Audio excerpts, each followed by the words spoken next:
প্রিয় শিক্ষার্থীবৃন্দ, এখানে ডব্লিউএস কোয়েশ্চেন তৈরি করার সময় উই কিভাবে পরিবর্তন করতে হয় তা নিয়ে আলোচনা করা হলো। লক্ষ্য করো, কোনো কাজ প্রশ্নকর্তা ও উত্তরদাতা দুজনেই করলে উই অপরিবর্তিত থাকবে। মনে করো তুমি ও তোমার বন্ধুরা মিলে পিকনিকে কক্সবাজার যাবে, কিন্তু তুমি জানো না তোমরা কোথায় যাবে। তখন তুমি প্রশ্ন করবে আমরা কোথায় যাব, তার উত্তর হবে আমরা কক্সবাজার যাব। তাহলে এখানে উই পরিবর্তিত হবে না। যেমন উই উইল ভিজিট কক্সবাজার, আমরা কক্সবাজার বেড়াতে যাব। তাহলে প্রশ্ন হবে হোয়ার উইল উই ভিজিট, অর্থাৎ আমরা কোথায় বেড়াতে যাব। এখানে উই পরিবর্তিত হলো না। আবার কোনো কাজ যদি শুধু উত্তরদাতা করে কিন্তু প্রশ্নকর্তা না করে, তবে উই পরিবর্তিত হয়ে ইউ হবে। মনে করো তোমার বন্ধুরা কক্সবাজার যাবে কিন্তু তুমি যাবে না।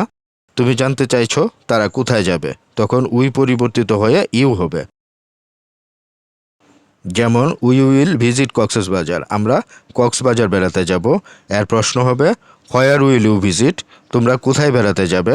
এখানে উই পরিবর্তিত হয়ে ইউ হবে। আবার উই দ্বারা যদি মানবজাতিকে বোঝায় তবে উই এর কোনো পরিবর্তন হবে না। যেমন উই ইট টু লিভ, আমরা বাঁচার জন্য খাই, পুরো মানবজাতি বাঁচার জন্য খায়। তাহলে এখানে উই দ্বারা পুরো মানবজাতিকে বোঝানো হয়েছে, তাই উই এর কোনো পরিবর্তন হবে না। তাহলে প্রশ্ন হবে হোয়াই ডু উই ইট, অর্থাৎ আমরা কেন খাই। এখানে উই এর কোনো পরিবর্তন হলো না। উক্ত আলোচনা থেকে দেখা যাচ্ছে যে লেখার সময় উই এর পরিবর্তন না করলেও চলবে। তাহলে আজ এ পর্যন্তই। দেখা হচ্ছে নেক্সট ক্লাসে। সবাই ভালো থাকবে, সুস্থ থাকবে। ধন্যবাদ সবাইকে।